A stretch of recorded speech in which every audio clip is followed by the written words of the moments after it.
Welcome back. You're still watching the Daily Debate, and I'm honored, as I mentioned in the beginning, to be having with me in the studio for tonight Dr. Mohamed Khalil Moussa, the educational consultant and the teacher trainer. As of course an educational consultant and a trainer for the teachers, it is very important to be appreciating the value of investing in education. Yes. And we did see over the past report 42% of the fiscal investments will be heading to education and higher education in the country. How do you think this will be changing the process? Okay, let me go back to the title of teacher trainer. When we talk about teacher trainer, we're talking about professional development. It's very, very important to invest in the teachers. And of course, I'd like to send a message to all teachers across Egypt. A big thank you, and we should appreciate teachers through social media and media channels. Teachers are the pillars of education, and education is the pillar of the whole process of development. When we talk about all the financial support that the country is providing to education, we're talking about opportunities for professional development. So this means that teachers should be provided with all the workshops, webinars, sessions required to improve them and to improve their performance and to develop them professionally, to introduce them to new techniques. And the good thing about that is that going back to Generation Z, now we are preparing reports and studies about teaching pedagogies and teaching methodologies which are relevant to Generation Z. We have to know that the teaching methods, the old teaching methods of lecturing, you know, 20 years ago our professors used to get into the classroom, sit on the chair, and they keep reading papers and reading from the books, and we used to simply write after them. I used to sleep. Yeah. Very interesting. But you know, this did not work out. So now Generation Z can't stand a professor talking for 10 minutes.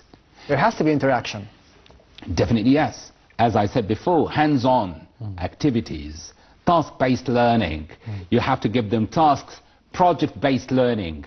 Like you have to give them a project to work on, and when they deliver the project, we are actually helping them to improve their team working skills. We are trying to bring them together. They know how to work, how to break down the project into baby steps, tasks with a timeline. You can assign the project to a coordinator. This is what I'm talking about, that teachers have to know all the modern methods of teaching. So as an English teacher, it's important to teach English in a different way. We should not simply be providing our students with all the grammar rules and keep singing to them all the rules of the grammar. No, we should provide them with a kind of exposure to context-based learning. Through contexts, you understand grammar, vocabulary, and pronunciation. So, once again, if teachers do not develop themselves, they will not be able to mingle or communicate with Generation Z.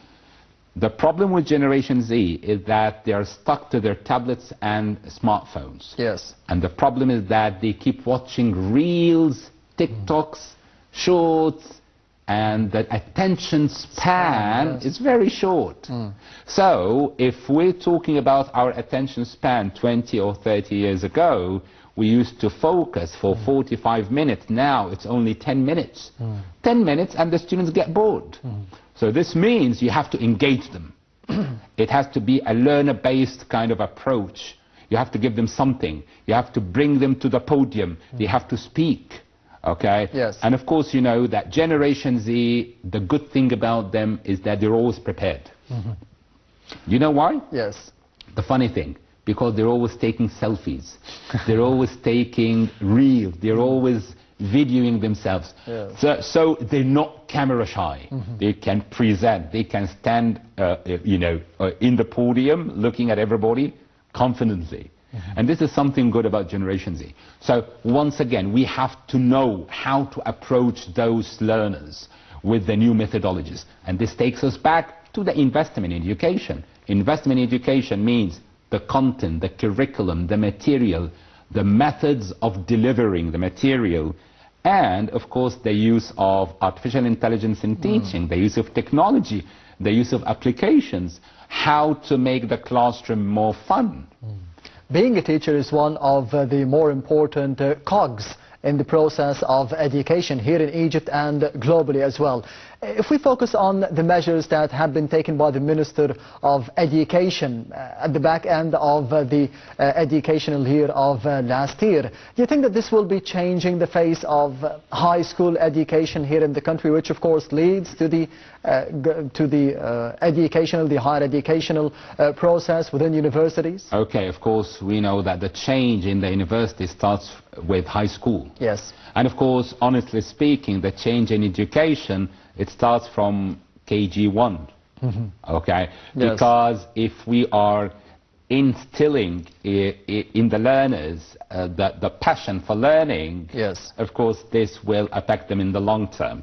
So once again, if we're looking at the steps and the solutions that are being taken to improve the quality of education, we are hopefully looking for future solutions, objectives. Yes, okay, maybe eventually things will get better, but we have to be very honest. Honesty is the best policy, and yes, we've got to be very honest with the current challenges. The current minister has decided to decrease the capacity inside the classroom. Yes. Good, that's amazing, because previously classrooms used to have something like 80, now it's 40, 45. Still populated, but still better than before. If we're improving the quality of education, we have to look at teachers and their income of teachers, because if teachers feel that they are financially safe, they'll be able to deliver the information with ease and comfortably. Do you anticipate a change in this field for the teacher's future? Yes, professional development, yes, hopefully financially, yes, but don't forget that there are more, the minister has decided to provide more classes for teachers, after the working day, to improve their income, which is something good. Yes. Eventually and hopefully things will get better, but if we want education to be better, it has to come, this change has to come from parents, teachers, administration, curriculum development units, professional development. So it's a kind of a collection or a number. How can we be expecting change from parents with the same old mindset? You mentioned that the new mindset is for Generation Z, for example, for the generations after that. We should be expecting change maybe 10 or 20 years afterwards, not from the parents nowadays. Yeah, I totally agree with you, but the problem is that parents are intervening in the whole process of education. And they still want higher grades. Yeah. They still pay money just for the certificates. Of course, a big thank you goes to the mummies, the mothers. But of course, you heard lots of stories about the WhatsApp groups of mummies. And the mummies keep criticizing and critiquing all the educational techniques that teachers provide. Sometimes the mummies play the role of experts. Yes. Because they want to see scores. But a message to all the parents: success is not a score.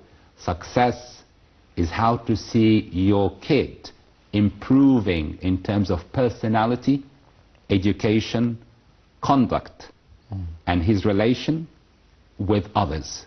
Do we have patience to see those pupils, those students blooming over 10 or 20 years? Do you think the mummies groups have this patience?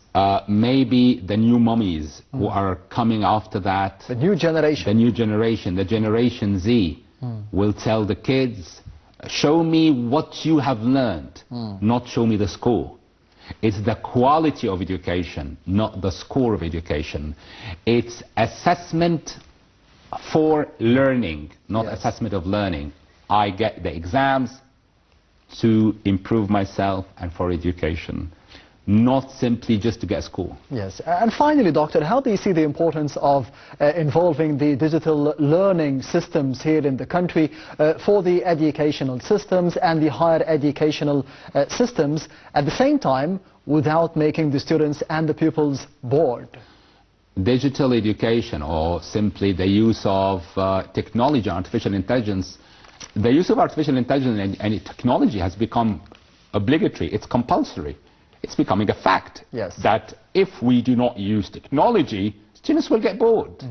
And because they are tech savvy, let's be honest about that. The current students and the current learners are tech savvy, and they know quite well the aim of the game. And sometimes they are using ChatGPT to get the homework done. They usually do. Yeah, so we have to change the whole perspective of education. We have to accept that technology and artificial intelligence, they should be used as tools for learning. They're not threats. They should be used. We have to accept reality. And teachers have to use these tools to help learners. Social media is taking a lot of our time, but teachers should use social media in education as well. So once again, instead of wasting a lot of time trying to fight all the changes and the technological upheavals, instead of fighting them, we should implement them in the process of education. So if instead of asking the students to stop using TikToks and YouTube, we can ask them to please summarize the class today, video yourself, upload it and send it to me, and I'd like to see it as a reel. Let's talk and speak the same language. Let's be on the same page with Generation Z. Yes, Dr. Mohamed Khalil Moussa, the education consultant and the teacher trainer. Thank you very much for being with us tonight. Appreciate it, sir. Anytime.